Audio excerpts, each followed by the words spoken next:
que hoy en Acceso B estaremos conversando con Helios Ruiz Esparza, analista y consultor, reflexionando sobre el papel de la ciudadanía y la comunicación política en momento de crisis.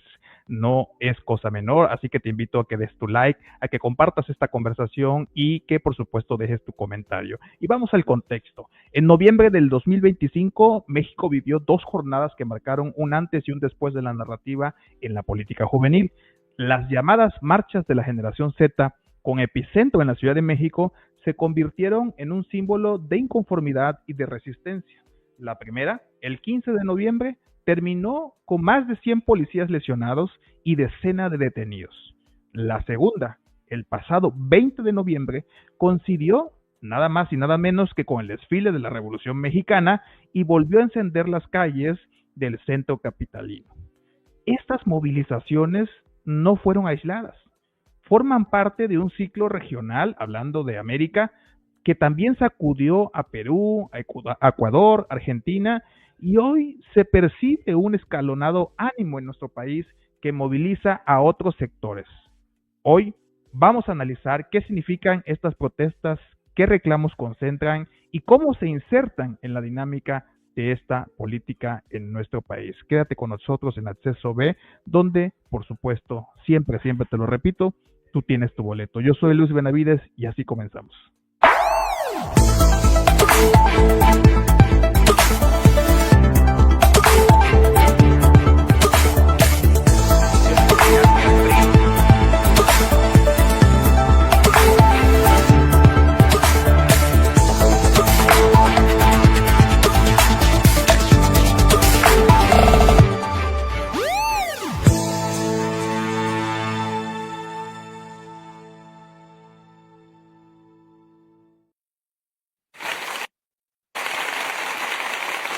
Helios, te recibimos con mucho agrado aquí en Acceso B. ¿Cómo estás? Bienvenido nuevamente aquí en tu casa.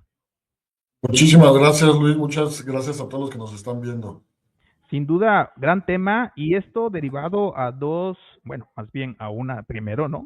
Publicaste una columna recientemente que me llamó mucho la atención y que por supuesto evoca parte de esta conversación que inicié en la introducción y que, pues, ¿quién mejor que tú, Helios? Consultor, presidente de ICEPOL y por supuesto panelista aquí en Acceso B y obviamente columnista para hablar de estos temas que, pues, evidentemente están teniendo a México en una agenda, yo lo denomino así, una agenda preocupante, porque no es algo menor cuando la ciudadanía sale a expresar de viva voz con movilizaciones, por lo cual no está de acuerdo. Así que entramos en materia y por supuesto me parece importante preguntarte en este primer bloque que según tu artículo señalas que muchas veces las crisis no nacen en las protestas, sino que la reacción es una consecuencia de la reacción del poder. ¿Qué errores vistes en esta respuesta institucional ante las marchas juveniles recientes, Helios? Porque fuiste muy específico en esa forma, en estos discursos, en estas narrativas que evidentemente el gobierno emanado de la 4T fue protagonista ante esta situación.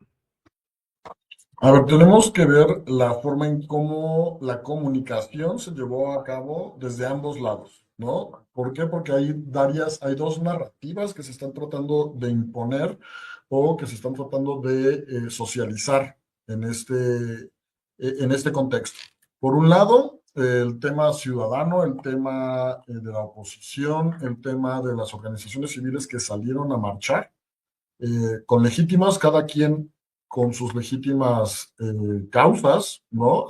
Porque no solamente era el tema de Carlos Manso, era el tema de agricultores, transportistas, salud, educación, en fin, eran muchos temas los que había ese día marchando, no era solamente uno. Y por el otro lado, ocurre solamente esta parte de minimizar, por así decirlo, este tipo de marchas, pero existe una incongruencia en la hora de la comunicación gubernamental. Y ojo, esto ocurre en todos los países, en todos los estados, en todos los departamentos, ¿no? Depende del país, pero ocurre mucho. ¿Por qué? Los gobiernos tratan de minimizar, por un lado, el tema social, pero ¿qué es lo que ocurre? Al minimizar un movimiento de este estilo, un movimiento de este nivel, lo que hace es enojar más a las personas, primero. ¿Por qué? Porque, como bien tú lo dices, es muy raro ver a personas socialmente económicos de clase media marchando, ¿no? Y de hecho, cuando dicen, varios dicen, ¿no? Que cuando sale la clase media a marchar es que hay que escuchar algo y hay que, está ocurriendo algo fuerte. Entonces, cuando ocurre esto y minimizas, es por un lado, minimizas estos movimientos, eh, prendes más justamente estos movimientos. Entonces, después de ello, ahora eh, creas una crisis más grande de lo que es. ¿Por qué? Si recordamos cuando empezamos este movimiento, la convocatoria, cuando se empezó todo esto, pues no se sabía mucho, se sabía poco, era de la generación X, de la generación Z, era de pocos jóvenes. ¿Qué fue lo que ocurrió o qué fue lo que dio el boom? Que lo tocaran tantos días desde la mañanera. Entonces, cuando tú le das el foco a un movimiento de este estilo, eh, creces todavía muchísimo más la crisis.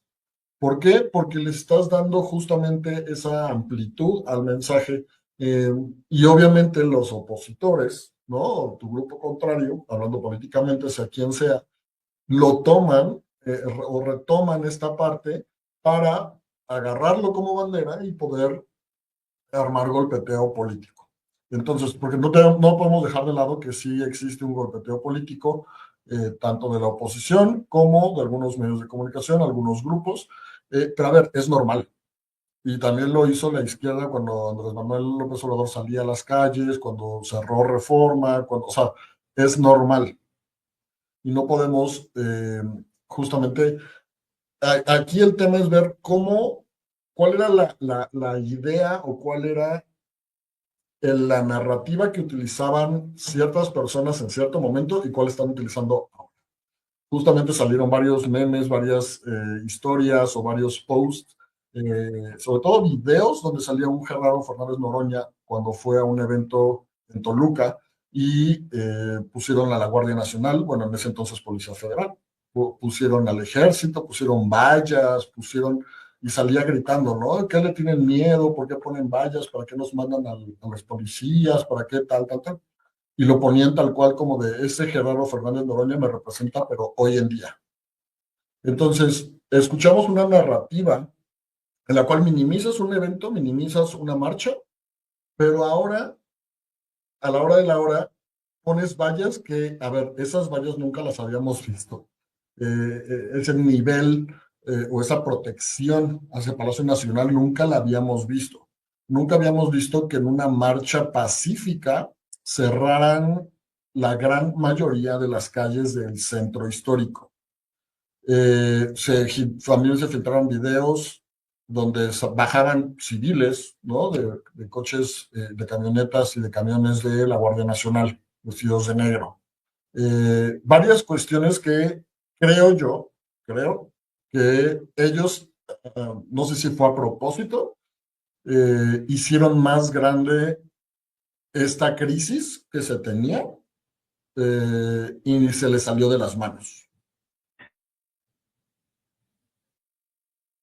Actualmente, Helios, a partir de todo esto que nos estás conversando y a partir de que ya hay más de una marcha relacionada con este contexto y sobre todo recordando que el día de ayer se declararon también en movilización muchos otros sectores, en específico el agricultor, que tiene que ver con evidentemente una gran movilización que ha cerrado carreteras y ha puesto en jaque diferentes posiciones del país.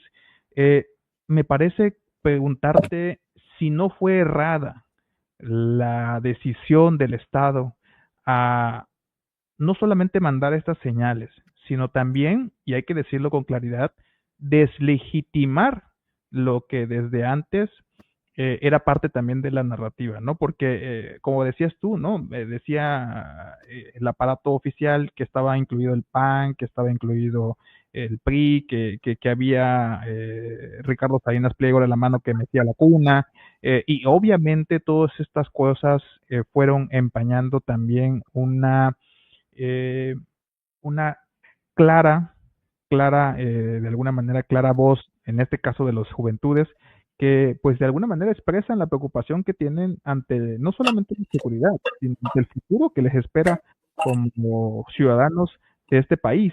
Y yo creo que eso es algo que no midieron bien, porque no es un factor solamente que pasa en México, ¿me explico?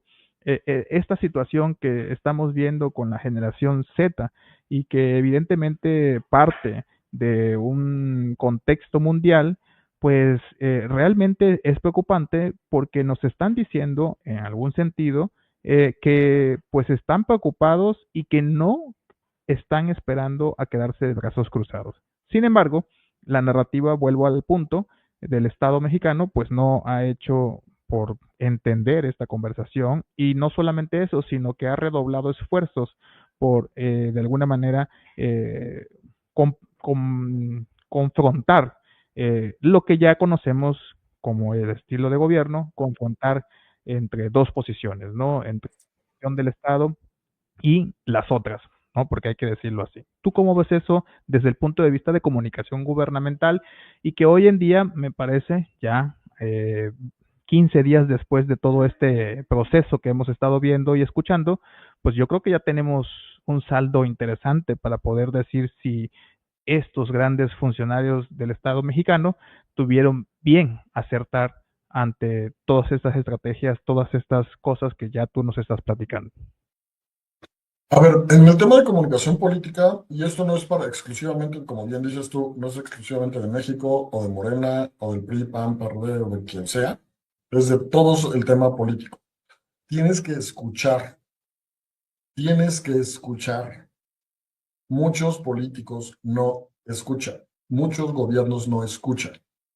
Si tú no escuchas de qué están, cuál es ese dolor que tienen, no entiendes esos símbolos que se tienen. Por ejemplo, el día de estas movilizaciones de la generación Z, ¿por qué tienen esa bandera? Muchos, yo escuchaba en algunos noticieros, lamentablemente, políticos, ¿no? Que hablaban sobre es que las nuevas caricaturas, tienen mal a los jóvenes y les dan malas ideas. Estamos viendo cómo esas caricaturas, a ver, es que no entienden a la generación Z, por eso la generación Z está haciendo lo que está haciendo. No y no solamente lo hicieron en México, lo hicieron en India, lo hicieron en Perú, lo están haciendo en muchos lados. Y justamente es que no entienden, no es una caricatura. A ver, otras generaciones hubieron haber hecho marchas con Dragon Ball, con los Caballeros del Zodiaco, si quisieras que fuera por una caricatura. Es el símbolo y es lo que hay atrás de.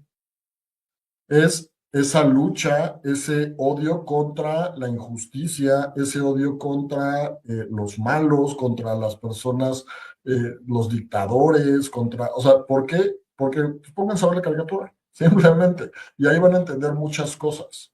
Si entendieran qué es lo que se está pidiendo de cierta forma, sería muchísimo más fácil para los políticos ser un poco más eh, empáticos con la ciudadanía que está pidiendo cuestiones. Y también muy bien lo comentas, por ejemplo, días pasados en las pláticas, bueno, según esto, pláticas, mesas de negociación, que yo nada más lo que escuché ahí fueron pues, un monólogo de gobierno, donde el gobierno habla de que no, es que los líderes transportistas son del PRI, del PAN y del PRD.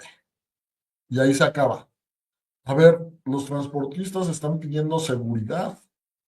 Los transportistas están pidiendo que puedan transitar seguros. Nada más, los agricultores están pidiendo que se les dé esa protección que tenían antes para los precios que están muy mal. Entonces, si son cosas que ya se hacían, son cosas que estaban bien hechas, pues, ¿por qué no regresar a ellas? Bueno, eso por un punto. ¿O por qué no hacer alguna acción para poder ir hacia allá, poder transitar? Y en vez de eso, utilizar esta narrativa de ir en contra de. A ver, y esto no es porque sea de izquierdas, derechas o de algún partido u otro. Y eso en todos los gobiernos ocurre. ¿Qué, qué gana más? Justamente en el sentido de que hoy en día las narrativas ya no son tan... las personas, los ciudadanos ya están hartos, por no decir otra palabra más fuerte, pero ya están hartos de los pleitos de los políticos. Lo que los ciudadanos quieren son resultados. Nosotros lo hemos visto con algunas personas con las cuales colaboramos y lo que decimos es vamos a dar resultados, no te pelees, vamos a dar resultados. Hoy están haciendo manifestaciones, vamos a escucharlos. ¿Qué necesitan? ¿Qué quieren? Oye, mira, ¿qué crees? Estamos haciendo esto, esto, esto. Y así de fácil y así de sencillo, pero muchos gobiernos no lo hacen, no escuchan. Quieren imponer su narrativa porque sí. Entonces, cuando no hay congruencia, y ahorita justo yo he visto más videos donde salen muchos políticos que hoy están en el poder, y no solo en México, sino en varios países donde antes ellos eran los que salían a las calles y ahora reprimen a los que salen en las calles, pues existe una incongruencia muy fuerte. Y eso lo estamos viendo en toda la región, porque lo estamos viendo en Colombia, lo estamos viendo en Ecuador, lo estamos viendo en Argentina, en todos lados. Entonces, esa incongruencia creo que no está llevando a ningún lado. Saliéndonos de ese paréntesis importante que yo creo que hay que ir combinando la conversación en esa tonalidad, eh, yo creo que también hay varios puntos importantes ahora sobre el tema de los protagonistas que iniciaron esto, sobre la generación Z, y que con el paso de la organización antes de la marcha, de la primera marcha, pues también abrimos un debate aquí mismo, en este foro donde tú participaste y donde han participado otras personalidades, y hablábamos también del efecto que tendría que pasar después de estas marchas. Yo creo que eso de alguna manera hay que tenerlo muy presente porque lo que sigue después de esto es la organización, el proceso, el mensaje, la construcción de proyectos, las banderas que van a salir a partir de allí.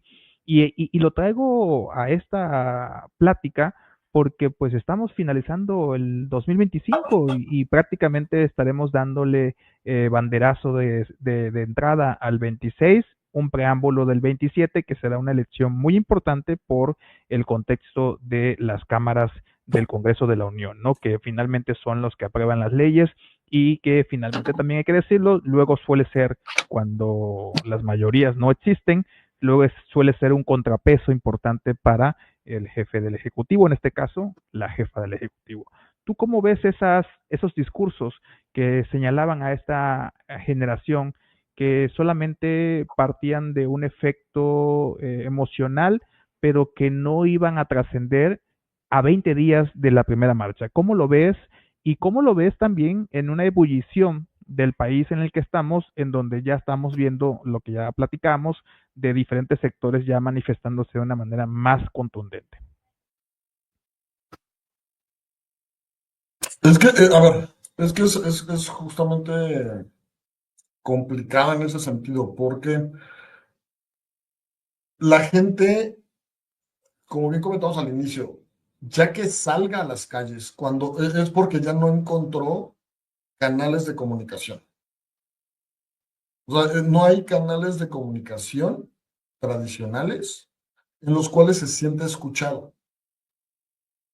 Y lo estamos viendo no solamente en una sola área.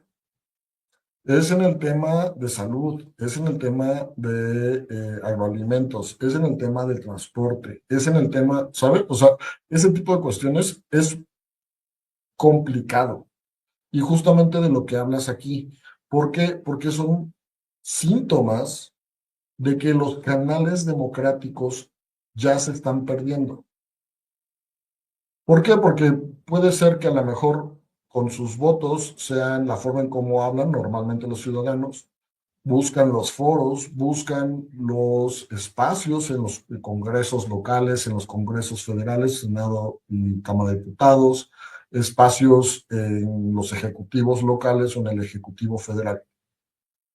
Pero no encuentran justamente esos espacios donde los escuchen, porque de que existen, existen. Hemos visto muchos foros que aplican, ¿no? En Cámara de Diputados y Cámara de Senadores, sobre todo, cuando se hacen los foros abiertos, pero se tardan 5 días, 4 días en hacer un foro y pues como que les vale lo que escucharon ahí a los expertos.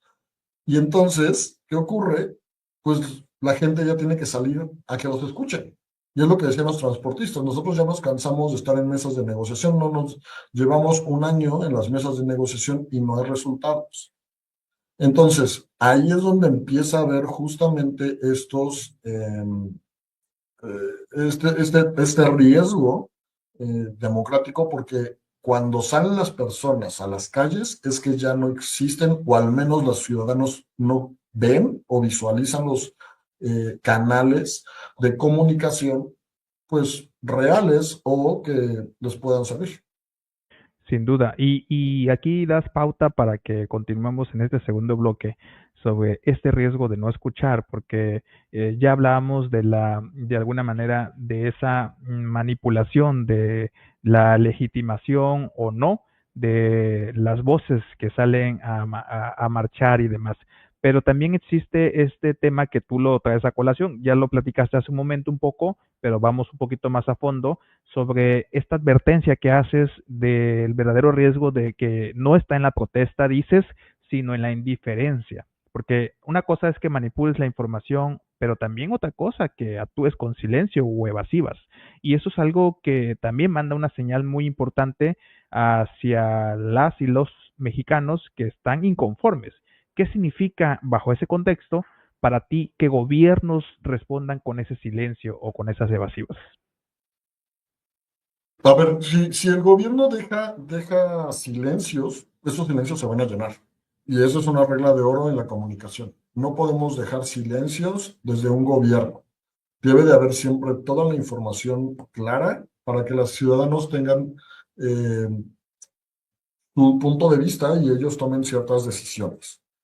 Por otro lado, el tema de que, a ver, de ambos lados, no me voy a poner ni de uno ni del otro, hablando objetivamente como consultor y sobre todo de comunicación política, ambos lados tienen o van a tratar de sacar agua para su molino, como decimos aquí en México. Y es normal, todo mundo lo hace. Pero también debemos ser responsables, y más desde el gobierno, debemos ser responsables de escuchar a las personas. Recordemos que no solamente estamos gobernando para los que votaron por nosotros. Entonces, si nosotros hoy en día, y nosotros lo hemos visto en muchas campañas, con varias investigaciones que hemos hecho y sobre todo también con varios ejercicios cualitativos que hemos realizado en muchos lugares de la región, la gente hoy en día busca una persona que no sea, o que al menos no tenga la imagen de autoritaria o autoritaria. Es decir, que escuche a las personas, que haga partícipes a las personas dentro de su gobierno, dentro de sus acciones, o que al menos, por ejemplo, se dé esa apertura de escuchar a expertos, a ciudadanos, a como queramos llamarles. Entonces, con eso da una mayor certeza y seguridad a los ciudadanos. Es decir, está tomando en cuenta varias voces, no solamente los que están alrededor de él o de ella, ya sea la autoridad que sea, o no solamente es lo que diga él o ella. Entonces, creo que sí veo un riesgo, no solamente en México, lo estamos viendo, por ejemplo, en Ecuador, lo estamos viendo en Colombia, lo estamos viendo en Bolivia, Perú, ¿no? Donde autoridades no están escuchando, están solamente oyendo, si bien nos va. Sin duda, sí, eso es importante. Vamos a ir al tercer bloque, pero no se despeguen. Regresamos aquí en Acceso B rápidamente, donde tú tienes tu boleto, deja tu comentario y por supuesto te invito a que nos sigas en nuestras redes sociales a través del QR que aparece en pantalla, a través de también de Facebook, Instagram, YouTube y TikTok. Gracias, aquí tú tienes tu boleto. No se vayan, regresamos. ¿Quieres divorciarte? ¿No te pasaron pensión?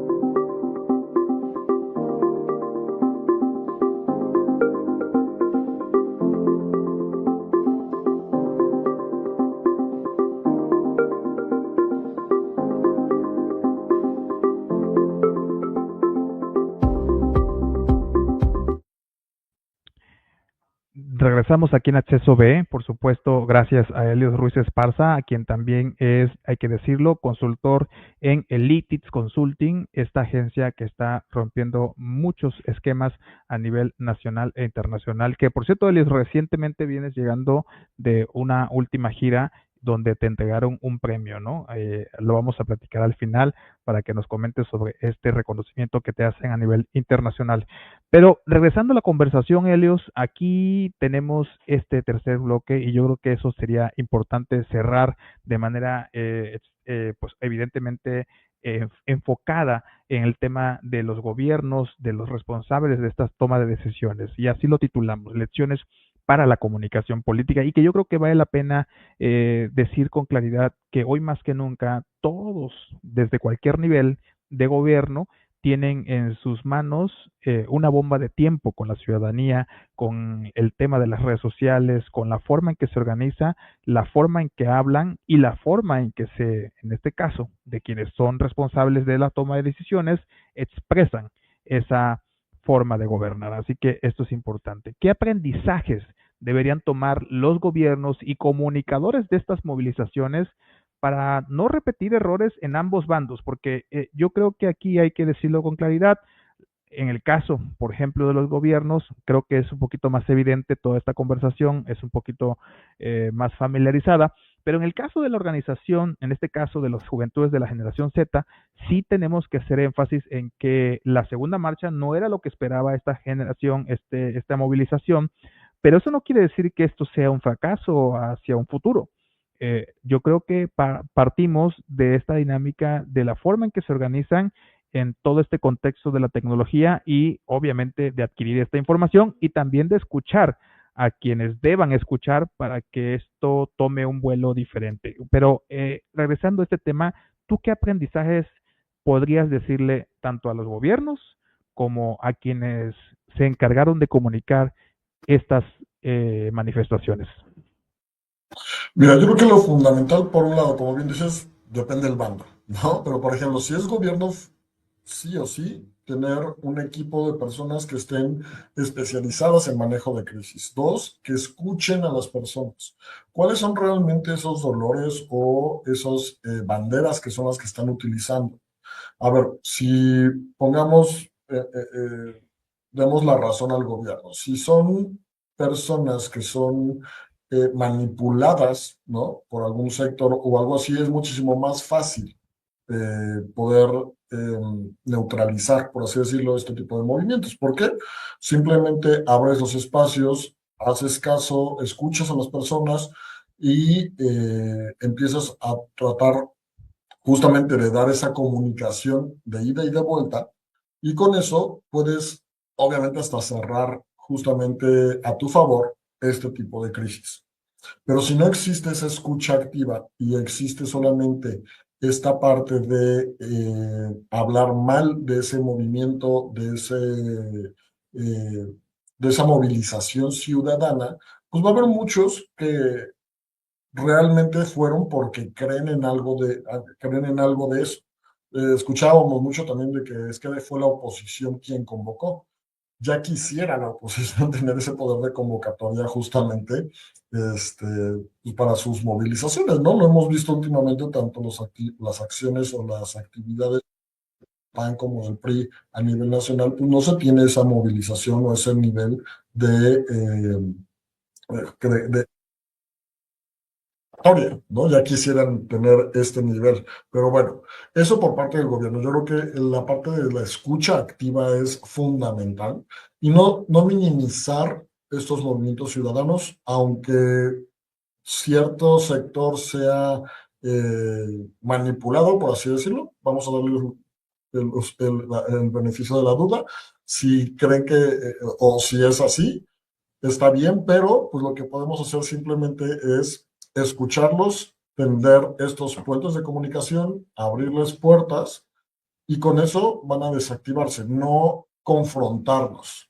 Es lo mismo que está ocurriendo justamente en estos días con los transportistas y los productores agroalimentarios, donde en vez de tender puentes, abrir esta conversación, pues se les está diciendo, no es que tú eres del PAN, tú eres del PRI, entonces contigo no vamos a hablar, Entonces no existe eso. Por el otro lado, ya del lado de la sociedad civil, eso sí debe de haber un mensaje claro, un mensaje que no dé espacios a dudas de qué es lo que se está haciendo, por qué se está haciendo, y que no haya posibilidades de que se cuelguen algunos otros grupos a favor o en contra, ¿no? Pero que tenga claridad su mensaje de qué se está haciendo, por qué se está haciendo y para quién se está haciendo. Creo que eso es algo fundamental para las movilizaciones, para movimientos o instituciones sociales, para que exista esa claridad y no quepa dudas ante la opinión pública, justamente, que se puedan dar estos malentendidos, ¿no? De que a lo mejor haya gente que sí le crea la narrativa del gobierno, de que son gente manipulada y que son gente que solamente está por X o Y razón. Sin duda, eso me parece importante decirlo, ¿no? De alguna manera, dentro de esta reflexión que haces, tanto de la primera columna que ya vamos a poner en pantalla para que la gente pueda, de alguna manera, atender a esta lectura que publicaste en Sufragio, este medio de comunicación que te hace a ti el reconocimiento como columnista y que titulaste Cuando la reacción agranda la crisis, el caso de la generación Z, ¿no? Ahí estamos viendo el posteo de esta columna importante y que derivó de esta conversación para quien nos ve y nos escucha pueda tener la oportunidad de sintonizar esta página web de Sufragio. Pero también me parece importante decir que en una futura columna hablará sobre este tema de esta conversación también sobre la narrativa y todo lo que tiene que ver con este contexto del que ya nos estabas platicando aquí en Acceso B. Helios, para irnos ya en este episodio como reflexión final, me parece importante también decirte que pues gobernar no es solo administrar, ¿no? Como bien decías tú, es también estar presente, escuchar, aunque duela y responder con respeto, pero siempre responder, no evadir ni ocultar lo que uno opina, ¿no? En el caso de los que toman decisiones.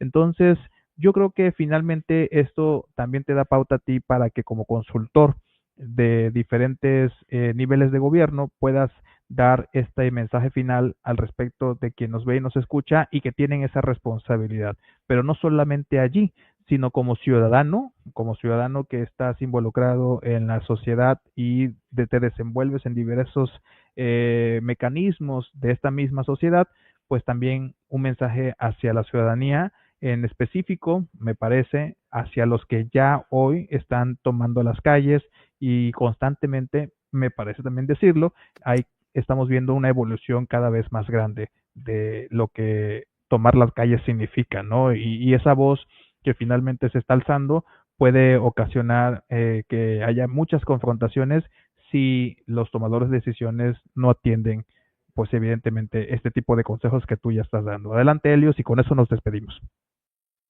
Pues mira, yo creo que como reflexión sí tenemos, a ver, como autoridades de gobierno, como autoridades en funciones, sí debemos, eh, pues a lo mejor utilizar estas crisis como una forma en la cual podemos tomarlas a nuestro favor. ¿Por qué? Porque nosotros al abrir ese diálogo, al que las personas, las cuales están enojadas con justa razón o no, pero que tienen ellos su sentimiento, tienen su dolor y por ello salieron justamente a las calles. Es importante escucharlos, tener esa sensibilidad. ¿Por qué? Porque a lo mejor puede ser una oportunidad muy importante para posicionarnos nosotros como una autoridad que realmente escucha, una autoridad que realmente es de puertas abiertas, las cuales lamentablemente hay pocas en la región. Entonces, una crisis justamente puede ayudarnos mucho en un posicionamiento de este estilo. Segundo, tenemos que aprender a leer los símbolos, aprender a leer gestos y sobre todo ver cuál va a ser la narrativa que nosotros desde nuestro punto de vista vamos a utilizar. Porque la narrativa no solamente es un discurso, la narrativa es un todo. Es qué es lo que venimos diciendo, qué es lo que estamos haciendo y hacia dónde vamos a ir. son videos, o sea, la narrativa es un todo, son los discursos, son los videos, son los mensajes, son las entrevistas que das, eso es un todo. Y tiene que haber congruencia justamente en ese todo. Si no existe esa congruencia, no existe una narrativa. Porque, por ejemplo, si de repente estamos hablando de que es que estamos a favor de los jóvenes y los estamos golpeando, a ver, hoy en día es muy difícil poder tapar el sol con un dedo. Todo el mundo tenemos una cámara, todo el mundo tenemos un micrófono en la bolsa del pantalón o de la falda o en la bolsa. Entonces, no podemos decir, no, es que no ocurrió esto. Hay videos. Oye, es que se están mencionando esto. No, no es cierto. Hay videos o hay fotos o hay audios. Entonces, como reflexión final tenemos de saber gobernar con sensibilidad, punto número uno, y saber escuchar. No, no por escuchar vamos a hacer menos. Yo creo que al contrario, como gobiernos pueden ser muchísimo más si escuchan. Pues me parece importante todos los puntos que tocaste en este episodio de Acceso B. Y no me quiero ir, Elio, sin que antes nos cuentes rápidamente en qué derivó ese reconocimiento. Recuerdo que previo a tu encuentro en este evento internacional, estuviste con nosotros en Acceso B, compartiste el foro con Carlos Güences, nuestro amigo de Puebla, y Sí. ahora que regresas, ¿no? Después de algunas semanitas fuera, pues ya tenemos el tema de que recibiste este reconocimiento y por supuesto que participaste en este gran foro. Cuéntanos rápidamente de lo que pasó allá y dónde pasó y qué esperabas para este 2026 a partir de este contexto de Lytics y por supuesto de ICEPOL. Mira, vamos, bueno, el evento fue en Barcelona, España. Fue un evento de la Asociación de Comunicación Política de España, es la Asociación de Consultores Políticos de España, ACOP, así se llama. Es una asociación hermana de ACEIPOL, con la cual nosotros tenemos varios convenios. Y de hecho ellos hemos hecho varias actividades, firmamos un convenio de colaboración, nosotros participamos con ellos en sus actividades, en sus revistas, y ellos también a su vez participan con nosotros en temas académicos sobre todo, pero también en otros medios de comunicación. Y en este encuentro que hubo, justamente hubo unas premiaciones que ahí, por ejemplo, nosotros fuimos finalistas, participamos como finalistas a la mejor campaña latinoamericana por las campañas que hicimos en el Poder Judicial, lo cual agradecemos mucho. Estuvimos dentro de los 5 finalistas, porque hubo bastantes personas que estuvieron participando. Estuvimos compitiendo contra la campaña de María Cochina, María Machado de Venezuela. Estuvieron ahí varios compañeros, otros de Estados Unidos, otros de Ecuador. Estuvieron varios participantes justamente ahí en esos premios de ACOP. Y también lo que hicimos fue agradecer ahí un reconocimiento que se nos hizo por ser, bueno, de ACEIPOL, justamente como unos aliados estratégicos para la parte de dar difusión, pues, ¿no? Dar difusión a la consultoría política en Iberoamérica, que justamente estuvimos en ello. Pero Sin así duda, estuvimos ahí participando y bueno, en la CEPOL pues vienen muchas cosas. Yo dejo ya la presidencia en abril del próximo año, pero van a estar muchísimas cosas muy interesantes ahí en, CEPOL, la Asociación de Consultores, Estrategas e Investigadores Políticos, son consultores de toda Latinoamérica y de Iberoamérica. Y bueno, ahí vamos a tener varias cosas. Acabamos de sacar la revista, justo esa que pusiste, la revista CEPOL. Vamos a estar sacando constantemente la revista, donde van a estar participando nuestros asociados de toda Latinoamérica. Son consultores, consultoras, investigadores, políticos de toda Latinoamérica. Está muy interesante porque si quieren conocer un poco de lo que está ocurriendo en varios países de la región, pues es un buen compendio. sin duda, todo una carpeta de grandes proyectos y que yo espero que vayan floreciendo de mejor manera y que siempre te esté tocando el éxito a tu puerta, Helios. Gracias, te aprecio mucho la conversación y pues bueno, esperemos pronto reunirnos en una más aquí en Acceso de Helios. Pronto será.